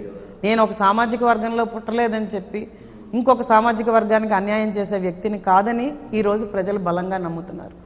ఆవిడ ఏ సామాజిక వర్గానికి చెందిన, చదువుకున్నారు, ధనాశ లేని వాళ్ళు, నిజాయితీ పరురాళ్ళు, కాబట్టి ఖచ్చితంగా మాకు న్యాయం చేస్తుంది అన్న నమ్మకాన్ని నేను ప్రజల్లో పెంచాను. చేసి తీరుతాను, అది ఏ రోజు వాళ్ళని వదలను, వాళ్ళతోనే ఉంటాను. గెలిపించినా ఓడించినా కూడా వాళ్ళతోనే ఉంటానన్న భరోసా ఈరోజు నేను యువతకు కానీ మహిళలకు కానీ ఇక్కడ ప్రజానీకానికి కానీ ఇవ్వడం జరిగింది. ఏ నాయకుడైనా వస్తే వాళ్ళు వచ్చిన తర్వాత పరిశ్రమలు ఎవరో వచ్చి పెడతారు, అందులో మీకు ఉద్యోగాలు ఇప్పిస్తానురా అని చెప్తాడు. నేను ఈరోజు పరిశ్రమల్లో మిమ్మల్ని భాగస్వాములను చేస్తూ మీ చేత పరిశ్రమలు పెట్టించి అవసరమైతే మీరుకి టర్న్ ఓవర్ వచ్చిందాకా నా సొంత డబ్బుల్ని ఖర్చు పెట్టి ఈ ప్రాంతాన్ని అభివృద్ధి చేసేటట్టు మీరు 10 మందికి ఉద్యోగాలు ఇచ్చేటట్టు చేస్తానని నేను అంటున్నాను. సో ఆ నాయకులకి నాకు తేడా ఉంది కదా, అది ప్రజలు ఖచ్చితంగా గమనించారు, అవగాహన పెంచుకున్నారు. మీలాంటి వాళ్ళు రావాలమ్మా, వస్తే మా ప్రాంతం బాగుపడుతుంది అన్నది ఈరోజు ఏ గడపెక్కినా కూడా వాళ్ళు చెప్తున్న సమాధానం. మెసేజ్ ఇస్తున్నారైతే మీకు అంటే తీవ్రమైనటువంటి పోటీ, అంత తేలిగ్గా ఏమి ఉండదు, మీకు తీవ్రమైనటువంటి పోటీ ఉంటుంది ఈ సందర్భంలో. అంటే ధన ప్రవాహమే ఎక్కువ, ఇక అంటే క్యాస్ట్ ఈక్వేషన్స్, తర్వాత ధన ప్రవాహం, ఇది ఒక సబ్జెక్టు. సరే, మీది లవ్ మ్యారేజ్ ఏంటి అసలు? మీరు అంటే ఎంఎస్ చేశారు, ఏలో మీరు మంచి దాంట్లో ప్రావీణ్యత ఉంది, ఏంటి అసలు మీ లవ్ మ్యారేజ్ ఏంటి, మీ ఫ్యామిలీ హిస్టరీ ఏంటి? మేమిద్దరం కాలేజీలో చదువుకున్నప్పుడు కలిసామండి. ఇద్దరం కూడా టీచర్స్ ఫ్యామిలీస్ నుంచి వచ్చాము. ఓకే. ఇద్దరు మనుషులు కలిసినప్పుడు 2 కుటుంబాల వాళ్ళు కూడా ఖచ్చితంగా మంచిదే, కానీ మీరు రేపు పొద్దున్న సమాజంలో మేము తలెత్తుకునేటట్టు చేయాలి. ఎందుకంటే అది 89లో జరిగింది, అప్పటికి ఇంకా ఇదంతా నాణ్యంలో లేదు. మేము మిమ్మల్ని ఇద్దరిని సపోర్ట్ చేస్తాం, ముఖ్యంగా మా అత్తయ్య గారు మావయ్య గారు బాగా ఎక్కువగా సపోర్ట్ చేశారు. కానీ మాకు మీరు పేరు తేవాలి, మీరు పేరు తెచ్చుకోవాలి, సమాజంలో మీరు ఒక ఐకానిక్ సింబల్ లాగా వెళ్ళాలి అని చెప్పారు వాళ్ళు మాకు. మేము దాన్ని ఆదర్శంగా తీసుకొని నిరంతరం దానికోసమే కృషి చేసాం. డబ్బు ఎవడైనా సంపాదిస్తాడండి, దాంట్లో నిజాయితీగా సంపాదించి దాన్ని ముందుకు తీసుకెళ్ళి 10 మందికి ఉపయోగపడేవాడే మనకు కావాలి. ఎప్పుడూ అదే ఆలోచించాం మేము. డబ్బు కాదు పేరు మంచి చేయాలనేటువంటి దాంతో 10 మందికి మనం ఉపయోగపడాలి. ఉపయోగపడి వాళ్ళ జీవితాల్లో మనం వెలుగులు నింపగలిగితే తరతరాలు చెప్పుకుంటారు. ఈ రోజు మా పిల్లలు కూడా అలాగే ఉన్నారు. వాళ్ళని కూడా నేను అమెరికాలో ఉన్నా కూడా మా పిల్లలిద్దరిని ఇక్కడ చదివించుకున్నాను. నేను వాళ్ళతో నేను ఇక్కడ ఉన్నాను. మా అబ్బాయి మా ఇంజనీరింగ్ కాలేజీలో చదివాడు. నేను వాడిని ఏమి లండన్ పంపించలేదు, అమెరికా పంపించలేదు. వాడు ఒకటే చెప్పాడు, మన ఇంజనీరింగ్ కాలేజీలో చదివితే అప్పటికి మా ఇంజనీరింగ్ కాలేజీ ఏడాదే వయసు దానికి. వాడికి ఆంధ్ర యూనివర్సిటీలో సీట్ వచ్చింది. అయినా కూడా నేను ఇక్కడే చదువుతాను. మన కాలేజీ ఎలా డెవలప్ చేసుకోవాలి, ఏంటి అసలు సమస్యలు అన్నది నేను కూడా మీకు చెప్పగలుగుతాను అని చెప్పి వాడు ఇక్కడ చదివాడు. ఈరోజు 10 ఏళ్ళు ఒక ఎంప్లాయీ కింద జాయిన్ అయ్యి ఈరోజు CEO లెవెల్కి వచ్చాడు వాడు కష్టపడి. మేము పిల్లలకి అదే నేర్పాం. అంతేగాని మనకి పదవి ఉంది కదా అని చెప్పి మన పిల్లలే ఎమ్మెల్యేలు అయిపోవాలి, వాళ్లే సర్పంచ్లు అయిపోవాలి, వాళ్లే జిల్లా పరిషత్ చైర్మన్ అయిపోవాలి, వారసత్వ రాజకీయాలు అలాంటివి ఉండవు. మరి మీ జిల్లాలో మొత్తం జరిగేది అదే కదా, కుటుంబ వారసత్వ రాజకీయం. బొత్స గారు, చిన్నశ్రీను మొత్తం ఇక అదే కదా, అప్పలనాయుడు లేదా ఇంకోటి XYZ. వారసత్వ రాజకీయాలు ఉండొచ్చండి మంచి చేస్తే. నా అన్న మాట మాని మనం అన్న మాట రావాలి. వచ్చినప్పుడు ప్రజలు ఆనందపడతారు. ఈరోజు ప్రజలు ఎందుకు బాధపడుతున్నారు? జగనన్న కాలనీలు కొండల్లో ఇచ్చారు, ఫారెస్ట్ ఏరియాల్లో ఇచ్చారు, చెరువుల్లో ఇచ్చారు. ఎవడైనా కట్టుకున్నాడేమో చూడండి. జనం బాధపడుతున్నారంటారా? ఖచ్చితంగా. అంటే జగన్మోహన్ రెడ్డి గారు జనం అందరూ చాలా సంతోషంగా ఉన్నారు. అసలు పేదలకి పెత్తందారులకు మధ్య జరుగుతున్న పోటీ, మనందరం నా ఎస్సీలు, నా బీసీలు, నా ఎస్టీలు, మీరు వాళ్ళందరూ పెత్తందారులు అంటున్నారు. ఏమంటారు దానికి? మరి కులంకాడు ఆయన కావాల్సినప్పుడే తెస్తాడండి. పేదోడిని అంటాడు. ఆయన పేదోడు ఏంటండి? జగన్మోహన్ రెడ్డి గారు పేదోడు కాదా? ప్యాలెస్లకు వచ్చి తగ్గినట్టున్నాయి. ప్యాలెస్ ఏం తగ్గలేదేమో, షర్మిలకి ఏమి ఇచ్చినట్లేరు కదా, తీస్తే తగ్గిద్దాము. ఆస్తి పంచితే తగ్గుతుందని చెల్లెలకి కూడా ఇవ్వలేదు ఆయన. ఖచ్చితంగా ఆయన చేస్తున్నది అవతల వాళ్ళని దూషిస్తాడు. నాకు ఒకటి ఎప్పుడు అనుమానం అండి. ఎందుకంటే 2019లో ఎన్నికలప్పుడు కూడా పాదయాత్ర చేసినప్పుడు ప్రజలందరికీ చెప్పాడు CPS రద్దు చేస్తానన్నాడు, జాబ్ క్యాలెండర్ రిలీజ్ చేస్తానన్నాడు, మద్యపాన నిషేధం చేస్తానన్నాడు. అది ఎంత ఎక్కువగా చెప్పాడంటే 2024లో నేను ఎన్నికలు వచ్చే సమయానికి ఒక్క మద్యం దుకాణం లేకుండా చేస్తా అన్నాడు. ఈరోజు మా నియోజకవర్గంలో మీరు చూస్తే ప్రజల మధ్యలో ఉన్నాయి మద్యం దుకాణాలు. ఇన్ని మాటలు మాట్లాడుతుంటాడు ఆయన. ఆయన స్క్రిప్ట్ రాసి ఇచ్చిన వాళ్ళది అలా చదివేస్తాడు కానీ అందులో ఏముంది అన్నది ఆయన బుర్రలోకి వెళ్ళట్లేదని నాకు అనుమానం. అసలు ఆచరణలోకి ఏం చేస్తున్నానని కూడా ఆలోచించట్లేదండి ఆయన. నిజం అబద్ధం వదిలేయండి. నేను మాట్లాడుతున్నాను, ఊగిపోతున్నాను, మైక్ పట్టుకుంటున్నాను, వాళ్ళని తిడుతున్నాను, వాళ్ళు ఏం చేయరు, నేనే చేస్తానని అంటున్నాడు కదా. మరి అది ఆచరణలో అవ్వట్లేదు అన్న విషయం ఆయనకి ఎందుకు తెలియట్లేదు? మీడియా ముఖంగా ఆయన ఎందుకు వచ్చి మేము మాట్లాడట్లేదు? నేను ఏం చేశానని ఎప్పుడైనా చెప్పాడా? ఇప్పుడు ఆ సభల్లో చంద్రబాబు నాయుడు గారిని, పవన్ కళ్యాణ్ గారిని తిడతాడు. ఆయనకి ఇష్టం వచ్చిన మాటలన్నీ అంటాడు. నేను ఇది చేశాను ఈ ప్రాంతానికి అని ఎప్పుడైనా చెప్పాడా? అంటే ప్రజల్ని, అంటే సరే ఆయన చెప్పలేదు, ఇప్పుడు చెప్పేటువంటిది ఎవరైతే చంద్రబాబు నాయుడు గారు, పవన్ కళ్యాణ్ గారు ఇద్దరు కలిసి వస్తున్నారు, మిమ్మల్ని మోసం చేస్తారు, వాళ్ళు వస్తే మీ సంక్షేమ పథకాలు మొత్తం ఆగిపోతాయి, ఇప్పుడు సిద్ధం అని చెప్పని ఇదే చెబుతూ ఉన్నారు. ఏంటంటే దాని వెనక రాజకీయపరమైనటువంటి ఈక్వేషన్స్ చాలా ఉంటాయి కదా మా దగ్గర. అంటే ఆలోచనలు, ప్రజలను ప్రభావితం చేయటం, వీటిని ఎలా చూస్తుంది జనసేన పార్టీ, ఎలా చూస్తుంది? ఖచ్చితంగా ఈరోజు నేను ప్రజల్లోకి వెళ్ళినప్పుడు సిద్ధం గురించి చెప్తాను. చాలామంది ప్రజలు మా నియోజకవర్గంలో, ముఖ్యంగా మహిళలు వచ్చి నాతో అన్నది, పేదవాళ్ళ యుద్ధం చేయడానికి ఆయన సిద్ధం అవుతున్నాడా అని నన్ను అడిగారు. పేద ప్రజల మీద యుద్ధం చేయడానికి ఆయన సిద్ధం అవుతున్నారా అని అడిగారు. అంటే ప్రజల్లో ఎంత వెళ్ళిందో చూడండి. ఈరోజు ప్రజలు మాకు సంక్షేమం వద్దంటున్నారు. తర్వాత వంశీకృష్ణ గారు మీకు తెలుసు, గ్రౌండ్ రియాలిటీ సంక్షేమం అన్నది అందరికీ అందుతున్నదండి. పేదవాళ్ళందరికీ అందట్లేదు సార్. 51% ఓటు శాతం దాటి ఆయన ఇవ్వట్లేదు. వైసీపీ వాలంటీర్లను పెట్టి పంచాయతీ వ్యవస్థని కుళ్ళబొడిచి సర్పంచుల్ని ఇంటికి పరిమితం చేసి నాయకత్వం అనే దానికి పూర్తిగా డెఫినేషన్ మార్చేసి ఆ వాలంటీర్ ఏం చెప్తే అదే అక్కడ అంతే, అంతవరకే జరిగేది అంటారు. ఆ వాలంటీర్ వీడు ఓటేయడండి అంటే వాడు పెన్షన్ తీసేస్తారు. ఎంతమందికి తీస్తారు? డౌట్ ఉంటే ఓటే వెళ్ళిపోయినట్టే. అంటే జనసేన జెండా పట్టుకున్నా కానీ, తెలుగుదేశం జెండా పట్టుకున్నా కానీ తీసేసే పరిస్థితులు ఉన్నాయా? బోళ్ళు తీస్తారండి మా నియోజకవర్గంలోనే. బోల్డ్. నేను అన్నాను కదా 49%. ఆయన చెప్తున్నది మైక్లో చెప్తున్న 98% శుద్ధ అబద్ధం. ఆయన వైనాడ్ 175 ఈ రోజు అనడానికి కారణం ఏంటంటే ఈ 51% మంది ఓటేస్తారని. కానీ వాళ్ళు వేయరండి. నేను చెప్తున్నా లాస్ట్ టైం వేసిన 51% వేసేస్తారని అది ఆయన ఉద్దేశం. అది కూడా వేయరు. ఎందుకంటే ఈయన 10 రూపాయలు ఇచ్చి 100 రూపాయలు పట్టుకెళ్ళిపోతున్నాడు. ఇటు 10 ఇచ్చి 100 తీసుకెళ్తున్నారు. అది ప్రజలు ఖచ్చితంగా చెప్తున్నారండి. అది ఎలా సాధ్యం? కరెంట్ బిల్లులు పెంచాడు, గ్యాస్ సిలిండర్ ధర పెంచాడు, నిత్యావసర వస్తువులు పెరిగిపోయి, అభివృద్ధి లేదు, ఉపాధి లేదు, ఉద్యోగాలు లేవు, 1వ తారీఖు ఎవరికి జీతం వేయడు. ఎంప్లాయీస్ అయితే అది ఆందోళన చెందుతున్నట్లున్నారు చాలా అండి. సచివాలయంలో పనిచేస్తున్న ఎంప్లాయీస్ కూడా ఈ రోజు ఆయనకు మద్దతుగా లేరండి. ఆయనకి ఆ విషయం తెలియట్లేదు. వాళ్ళు కూడా సార్ ఆర్బీకేలు కట్టాడు. వాళ్ళందరూ నా సైన్యం అంటున్నారు కదా జగన్మోహన్ రెడ్డి గారు. వాలంటీర్స్ అందరు నా సైన్యం, మా సానుభూతి పరులు. నాయకుడు అన్న మాట అనడం చాలా సిగ్గుమాలితనం చెప్పారు కదండి, మొన్న ఇక్కడే చెప్పినట్టు. ఆయన అనడం చాలా సిగ్గుమాలితనం. మీకు 20 కిలోమీటర్ల దూరంలో అనుకుంటా కదా అది మన జరిగిన సభ, సిద్ధం సభ, ఇక్కడే చెప్పినట్టున్నారు వాలంటీర్లు అందరూ. మా చూసామండి సంగివలసలో సభ పెట్టారు. ఆ స్థలం చూస్తే 40,000 మంది కూడా పట్టరు. దాన్నేమో యువగళం సభతో పోల్చుకున్నారు. యువగళం సభాస్థలి చూస్తే మీకు అర్థమవుతుంది. ఇక్కడేమో 5 లక్షల మంది వచ్చారు, నాకు 5 లక్షల మంది వచ్చారని చెప్పి 1 లక్ష తగ్గించారు, 4 లక్షల మంది వచ్చారని చెప్తున్నారు. ఆ సభాస్థలి ఈ హైవే పక్కనే ఉంటుంది. 40,000 మంది పడితే గొప్ప అక్కడ. ఓకే, దాన్ని పెట్టి చెప్పుకోండి దాంట్లో ముందుకెళ్తున్నారు. సరే, అంటే జగన్మోహన్ రెడ్డి గారు చెప్పే వాటికి చేసే వాటికి సంబంధం లేదు. ప్రజలైతే మాత్రం క్లియర్గా క్లారిటీగా ప్రభుత్వ వ్యతిరేక విధానంతో ఉన్నారు. నేను ఇంకో క్వశ్చన్ మిమ్మల్ని అడుగుతానండి. సంక్షేమం జగన్మోహన్ రెడ్డి గారు మాత్రమే వచ్చి ఇచ్చారా? అంతకు ముందు ప్రభుత్వాలు ఇవ్వలేదా? స్వాతంత్రం వచ్చిన కాడి నుంచి ఉన్నాయి కదా సంక్షేమాలు. అంతకు ముందు వచ్చిన ప్రభుత్వాలకి ఈయనకి తేడా చెప్పనా మీకు? అంతకు ముందు వచ్చిన ప్రభుత్వాలు ప్రజలకు పార్టీని ఆపాదించకుండా సంక్షేమం ఇచ్చాయి అర్హులైన వాళ్ళకి. జగన్మోహన్ రెడ్డి గారు ప్రజలకు పార్టీని ఆపాదించి సంక్షేమాలు ఇవ్వట్లేదు.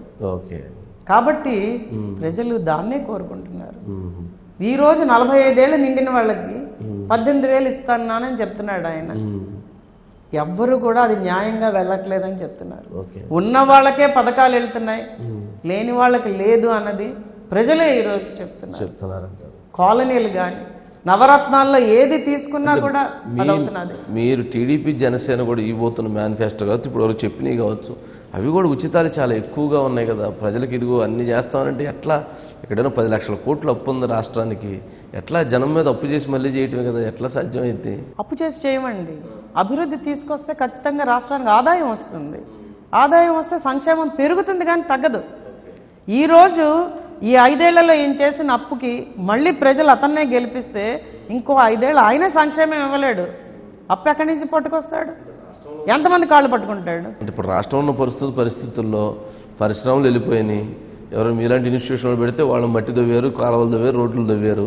ఇట్లాంటి పరిస్థితుల్లో మీరు వచ్చినా కానీ వచ్చి జనం ఇండస్ట్రీ పెడతారంటారా? దాన్ని అభివృద్ధి చేస్తారా? తప్పకుండా సార్, తప్పకుండా ప్రభుత్వం మారాలి.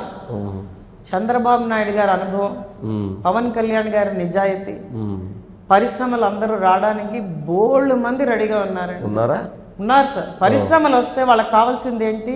రాయితీలు ఇవ్వాలి, సబ్సిడీలు ఇవ్వాలి, వాళ్ళు నిలదొక్కుకోవడానికి చేయూతనివ్వాలి, వాళ్ళకి భూములు ఇవ్వాలి. వాళ్ళ దగ్గర మనం పర్సంటేజ్ ఆశించకుండా తీసుకొస్తే ఖచ్చితంగా పరిశ్రమలు వస్తాయి. ఆ పరిశ్రమల ద్వారా చాలా మందికి అవకాశాలు పెరుగుతాయి. నేనే మీకు చెప్తున్నాను, యువతని ప్రోత్సహించి పవన్ కళ్యాణ్ గారు మేనిఫెస్టోలో 10 లక్షలు ఇస్తానంటున్నారు చేయూత కింద పరిశ్రమలు పెట్టుకోవడానికి. ఆ 10 లక్షలకి బ్యాంకు రుణాలు తోడు చేసి వాళ్ళని లాభాల బాటలో నడిపించేటట్టు మనం ఒక 2 ఏళ్ళు వాళ్ళకి చేయూతనిస్తే, సపోర్ట్ చేస్తే చాలు, సక్సెస్ అయిపోతారు, ముందుకెళ్ళిపోతారు. వెనక్కి తిరిగి చూడరు వాళ్ళు. ఓకే సార్, సంక్షేమం ఇద్దరు కలిసి చేసేదానికి ముందుకు బాగానే ఉంది. ఇప్పుడు ఏదైతే గెలవాలి అని అంటే తెలుగుదేశం జనసేన మధ్య అనుబంధం గ్రౌండ్ లెవెల్లో పెరగాలి, ఓటు ట్రాన్స్ఫర్ కావాలి. ప్రస్తుతం అటువంటి పరిస్థితి ఉందంటారా? మీరు నెల్లిమర్ల నియోజకవర్గంలో చూస్తున్నారు. ఇక్కడ తెలుగుదేశం పార్టీ నుంచి బంగారరాజు ఉన్నారు, ఇటు నుంచి మీరున్నారు. అసలు ఓటు ట్రాన్స్ఫర్ అయ్యేటువంటి పరిస్థితి కనిపిస్తుందా? తప్పకుండా సార్, కసితో ఉన్నాం. ఓకే, కసితో ఉన్నాం. బంగారాజు గారు నేను రోజు మాట్లాడుకుంటున్నాం. మా ఎజెండా ఒకటే, చంద్రబాబు నాయుడు గారు, పవన్ కళ్యాణ్ గారు అక్కడ ప్రభుత్వాన్ని స్థాపించాలి, ప్రజలకు మంచి జరగాలి. అంటే ప్రతి నియోజకవర్గంలో జెండా ఎగరాలి. జనసేన తెలుగుదేశం సమన్వయ లోపం అన్నది వైఎస్ఆర్సీపీ పార్టీ ఎత్తి చూపడానికి ప్రయత్నిస్తున్నారు తప్పించి ఓకే ఎటువంటి సమన్వయ లోపం లేదు. ఎవరికి సీట్ ఇచ్చినా కూడా అవతల వాళ్ళని చిత్తశుద్ధితో పనిచేస్తామని మేము ఒకరికొకరికి చెప్పుకున్నాం. ఓ ఎట్లా ఇచ్చినా కానీ ఎవరికి ఇచ్చినా మీకు ఇచ్చినా వారికి ఇచ్చినా ఎవరికి ఇచ్చినా సార్ అలాగని చెప్పి పార్టీలు పారిపోయి అలాంటి పనులు ఏమీ చేయము. ఓకే పార్టీలతోనే ఉంటాం. తెలుగుదేశం జనసేన అభిమానులం మేము. ఖచ్చితంగా ఈ ప్రాంతానికి మంచి చేయడానికి ముందుకు వస్తున్నాం. ఆయన అదే అంటున్నారు, ఆశావాహకులుగా ఉన్నప్పుడు ఒకరికొకరు సపోర్ట్ ప్రయత్నం చేసుకోవడంలో తప్పు లేదు కదా. ప్రయత్న లోపం ఎవరి ప్రయత్నం వాళ్ళది, ఎవరి అదృష్టం వాళ్ళది. పొద్దున్న కానీ పవన్ కళ్యాణ్ గారు ఏ డెసిషన్ తీసుకుంటే దానికి శిరసావహిస్తాం, ఖచ్చితంగా పనిచేస్తాం. అంటే బంగారాజు గారి టికెట్ ఇచ్చి మాధవి గారి టికెట్ ఇవ్వకపోతే అయినా కూడా చేస్తాం. మీరు సపోర్ట్ చేస్తారు? చేస్తాను సార్. మరి మీకు టికెట్ ఇచ్చి బంగారాజు టికెట్ ఇవ్వకపోతే ఆయన చేస్తారు. ఓకే ఆయన చేస్తారు, ఖచ్చితంగా చేస్తాం. కేడర్ కూడా అటువంటి దాంట్లో క్లారిటీగా ఉన్నారంట. ఓటు ట్రాన్స్ఫర్ కావడానికి క్లారిటీగా ఉన్నారు సార్, క్లారిటీగా ఉన్నారు. ఎవరి అభిప్రాయాలు వాళ్ళు, ఎవరి పార్టీలకు వాళ్ళు చెప్పారు. ఎవరి అభిప్రాయాలు వాళ్ళు చెప్పారు పార్టీలకి. అభిప్రాయ సేకరణ అంతా జరిగింది. ఓటర్ తాలూకు నాడి చూశారు, సర్వేలు అయిపోయినాయి. పవన్ కళ్యాణ్ గారు ఈ రోజు చెప్తున్నది కూడా గెలుపు గుర్రాలకే ఇస్తాం. 98% గెలిచే ఛాన్స్ ఉన్న వాళ్ళే నించోవాలి. ఈసారి మనం ఎటువంటి తేడాలు చేయలేం. ఎందుకంటే మనం ఈ పొత్తు కుదుర్చుకున్నదే ప్రజల కోసం, ప్రజల శ్రేయస్సు కోసం. మనం ఏమైనా అటు ఇటు అయిందంటే వైఎస్ఆర్సీపీ ప్రభుత్వంలోకి వస్తే మనం చేసిన ప్రయత్నం అంతా వృధా అయిపోతుంది అని వాళ్ళు అంటున్నప్పుడు మేమెలా భేదాలు చూసి వ్యక్తిగత ప్రయోజనాలకు వెళ్తామండి? ఖచ్చితంగా వెళ్ళాం. రాష్ట్ర ప్రయోజనాలే ముఖ్యం. అంతే, ప్రజల శ్రేయస్సు, రాష్ట్ర అభివృద్ధి, రాష్ట్ర ప్రయోజనాలే ముఖ్యం. దాని మీదే పనిచేస్తాం. Okay right. ఈ ఎన్నికలకు సంబంధించి అంటే మీ భర్త అంటే పాపం వారికి ఇన్స్టిట్యూషన్స్ ఉన్నాయి, ఇవన్నీ ఉన్నాయి, వారి సహకారం ఎలా ఉంటుంది? సత్యనారాయణ గారు ఎలాంటి సపోర్ట్ ఇస్తా ఉంటారు? ప్రసాద్ గారు అయితే సత్యనారాయణ ప్రసాద్ గారా? నాగేంద్ర వరప్రసాద్ అంటే ప్రసాద్ గారు అంటారు, అందరు లోకం ప్రసాద్ గారు అంటారు. ఆయన అయితే ఖచ్చితంగా ఇద్దరం వచ్చామండి. మేము పరిశ్రమలో అనుబంధం లేదు మాకు ఇప్పుడు. మేము కంప్లీట్ గా కోవిడ్ టైంలో ట్రాన్స్ఫర్ ఆఫ్ ఓనర్షిప్, ట్రాన్స్ఫర్ అంతా కూడా మా అబ్బాయిలు చేస్తాం ఇద్దరికి. వాళ్ళిద్దరూ మేము ఒకటే చెప్పాం వాళ్ళకి, మాకైతే ఇది ఎజెండా, మేము ప్రజల్లోకి వెళ్దాం అనుకుంటున్నాం. రాజకీయంగా పవన్ కళ్యాణ్ గారు పక్కనే జనసేన పార్టీలోనే ఉండి రాష్ట్రానికి అభివృద్ధి దిశలో తీసుకెళ్ళడానికే మేము ప్రయత్నం చేద్దాం అనుకుంటున్నాం. మేము కంపెనీని రన్ చేయలేం, కానీ చాలా కుటుంబాలు దాని మీద బతుకుతున్నాయి ఈ రోజు. కాబట్టి మీరు చేస్తారా అదే చిత్తశుద్ధితో, లేకపోతే అమ్మేమంటారా? ఇదే అడిగాం మేము.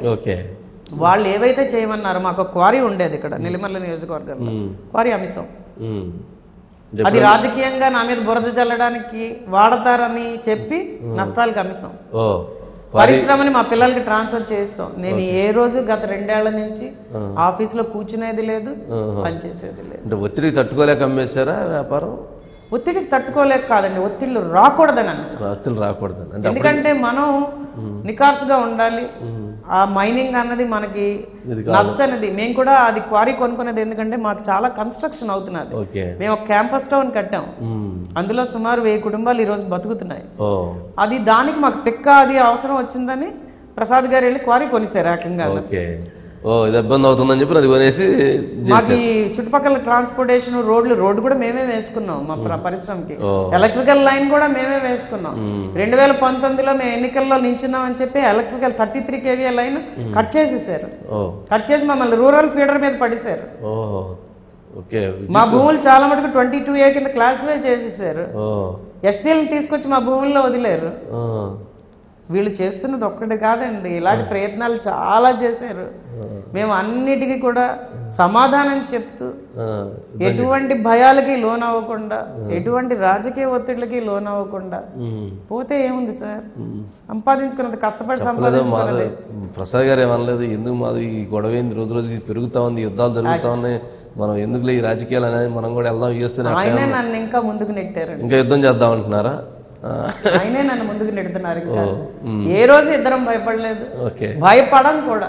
భయపడేసి కూడా చేతిలో విద్య ఉంది సార్, బతికేస్తాం, దాంట్లో ఇంకా అనుమానమే లేదు. 30 ఏళ్ళు కష్టపడి సంపాదించాం. పారిశ్రామికవేత్తల్ని తయారు చేస్తామంటున్నాం, మేమెందుకు భయపడాలండి? 10 మందికి ఉపయోగపడేటువంటి మీరెందుకు భయపడాలి? 10 మందికి అన్యాయం చేసేవాళ్ళు భయపడాలంటుంటారు. మా మీద ఇంకా బురద చల్లుతారు, దానికి రెడీ. తెలుస్తున్నాయి, అందరు కాల్ చేసి మరీ చెప్తున్నారు. ఇంకా జరగబోతున్నాయనా? ఇంకా జరగబోయేవి చాలా బయటకు వస్తాయి అని చెప్తున్నారు. శాంపిల్స్ ఏమీ జరగదు సార్, ఏమీ భూ కబ్జా చేశానన్నారు, ప్రూవ్ చేయలేపారు. మీరే అన్నారు 30 ఏళ్ల నుంచి వాళ్ళ దగ్గరే ఉన్న భూమి ఇప్పుడు భూ కబ్జా చేశారని ఎందుకు ఆరోపణ చేస్తున్నారు? వాళ్ళే ప్రభుత్వంలో ఉన్నారు కదా చాలా సార్లు. ఇప్పుడు రాజకీయాల్లోకి వచ్చారు కదా.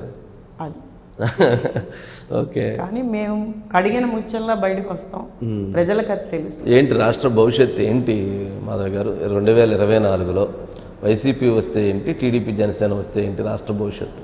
వైసీపీ వచ్చే ప్రసక్తి లేదండి, రానేమో. ఆయన అన్నండి, కానీ ప్రజల నాడి తెలిసిన వాళ్ళం, ప్రజలు ఈరోజు ఏం మాట్లాడుతున్నారో క్షేత్రస్థాయిలో తెలిసిన వాళ్ళం. ఖచ్చితంగా రాదు. చంద్రబాబు నాయుడు గారు, పవన్ కళ్యాణ్ గారు కలిసి ప్రభుత్వాన్ని స్థాపిస్తున్నారు, రాష్ట్రానికి మంచి జరగబోతున్నది. అయోధ్యలో రాముడు వచ్చాడు 24లో, ఆంధ్ర రాష్ట్రంలో రామరాజ్యం వస్తుందని నేను ఖచ్చితంగా మీకు చెప్తాను. అయోధ్యలో రాముడు వచ్చారు, ఇక్కడ రామరాజ్యం రాబోతుంది అంటారు. ఓకే, వస్తుందండి, వచ్చి. ఓకే, ఫైనల్గా నెల్లిమర్ల నియోజకవర్గ ప్రజానీకానికి ఏం మెసేజ్ ఇస్తారు మాధవ్ గారు? ఏం చెప్తారు? ప్రజలందరినీ కోరుకుంటున్నది నేను ఒకటే, ప్రతి గడప ఎక్కినప్పుడు కూడా నేను అంటున్నది అదే. ఈసారి మీ మీదే చాలా డబ్బులు సంపాదించుకున్నారు ఈ నాయకులందరూ. ధన ప్రవాహం అన్నది చాలా ఎక్కువగా జరుగుతున్నది. మభ్య పెడతారు, భయపెడతారు, రెవెన్యూ సమస్యలు సృష్టిస్తారు. వీటన్నిటికీ కూడా మీరు కూడా వాటిని పట్టించుకోకుండా ఆ వచ్చేదాన్ని భరించి 2 నెలలు మీ ఓటు అనేది ఖచ్చితంగా మంచి నాయకులకేసి మంచి ప్రభుత్వాన్ని స్థాపిస్తే మీకు మంచి జరుగుతుంది, సంక్షేమంతో కూడిన అభివృద్ధి వస్తుంది. ఈ రోజు ప్రతి కుటుంబం ఆర్థికంగా స్థిరపడుతుంది. కాబట్టి 2019లో చేసిన తప్పు ఇంకొకసారి చేయకండి. ఉత్తుత్తి వాగ్దానాలని నమ్మకండి, మంచి చేసే వాళ్ళకి పెద్దపీట వేయండి, ఆ నాయకత్వాన్ని ఆహ్వానించండి, దేనికి లోబడకండి అన్నది ఈ రోజు ప్రజలకు మెసేజ్ ఇస్తున్నాం. అదే నేను చెప్తున్నాను అందరికీ, మీ ముఖంగా కూడా, మీడియా ముఖంగా కూడా, రాష్ట్ర ప్రజలందరికీ, మా నియోజకవర్గ ప్రజలు, మా జిల్లా ప్రజలకు కూడా నేను చెప్తున్నది అదే. ఈరోజు ఖచ్చితంగా మభ్య పెడతారు, లోబడకండి. మభ్య పెడతారు, భయపెడతారు, అన్నీ ఉంటాయి, అన్ని రకాల అస్త్రాలు వాడతారండి వాళ్ళు. ఓకే, ఖచ్చితంగా భయపడకండి, ఓకే, ధైర్యంగా నిలబడండి, ఓకే, మంచి జరుగుతుంది. ఏంది అంత భయపడాల్సిన పరిస్థితి ఉంటుంది అంటారా సార్? పేదోళ్ళు సార్, పేదోళ్ళు చాలా కష్టపడి 1 సెంటు భూమి సంపాదించుకుంటారు. ఆ సెంటు లాగేసుకుంటామంటే వాళ్ళకి ఎలా ఉంటుంది? బాధేస్తుంది, భయం వేస్తుంది. చాలా మంది కౌలు రైతులు ఉన్నారు, భూములేమో పెత్తందారులు. ఆ భూ ఆసామి నా దాంట్లో నువ్వు కౌలు రైతు చేయడానికి రాకూడదు, నేను రానివ్వను అని అంటే వాళ్ళ జీవితం ఏమవుతుంది? తలకిందులు అయిపోదా? ఆ రకమైనటువంటి భయభ్రాంతులు, ఇలాంటి భయాలు చాలా పెడతారండి. ఎక్కడికి వెళ్ళిపోతారు సార్? ఉన్న ఊరు తెలిసి ఎవరైనా ఉన్న ఊళ్ళో ఉండాలనుకుంటారు, ఉండాలనుకున్నవాడు ఎక్కడికైనా వెళ్ళిపోతాడు. ఉండకూడదు అనుకుంటే ఎక్కడికైనా ఉండేది. ఈరోజు ఆరోగ్య పరిస్థితులు బాగాలేకపోయినా, ఒక హాస్పిటల్ లేకపోయినా, ఒక అగ్నిమాపక కేంద్రం లేకపోయినా, ఇక్కడ ఆరోగ్య కాలువలు లేకపోయినా, రోడ్లు లేకపోయినా, మంచినీళ్ళు లేకపోయినా ఇక్కడే ఉందామని వాళ్ళు ఎందుకు అనుకుంటున్నారు? ప్రాంతం మీద అభిమానం. అంటే వాళ్ళు బయటికి పోయి బతకలేరు కదా, వాళ్ళకి తెలవదు ఎలా ఏంటి అనేది. అందుకని ఇక్కడే ఎక్కడే ఉన్నారో ఆ గ్రామాల్లోనే వాళ్ళు జీవనం కొనసాగించాలి, అక్కడ ఉన్నటువంటి దాంతో అభివృద్ధి చెందాలి. మీరు అక్కడ ఉన్నటువంటి వాళ్ళందరినీ మీరు మెరుగుపరచడం కోసం మీ ప్రయత్నం అంతా మీరు చేస్తూ ఉన్నారు. రూరల్ ఆంధ్రప్రదేశ్ అప్లిఫ్ట్మెంట్ అన్నది ప్రధానమైన ఎజెండాతో వస్తున్నామండి మేము. అది జరిగి తీరుతుంది. ఇక్కడ స్కూళ్ళు బాగుపడాలి అంటే మీరు స్కూళ్ళు బాగుపడాలి అన్నీ చెప్తున్నారు, కనీసం మీరు రోడ్డు అయిపోతే కూడా రోడ్డు కూడా ఏమీ లేదు కదా మిమ్మల్ని?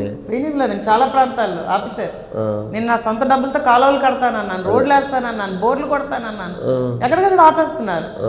బోర్లు కొట్టాం అక్కడికి కష్టపడి. ఓకే, అంటే మీరు సొంత డబ్బులతో రోడ్లు వేస్తా అన్నా కానీ ఒప్పుకొని పరిస్థితి ఉంటే అసలు ఇంక మిగిలిన పరిస్థితులు ఎట్లా?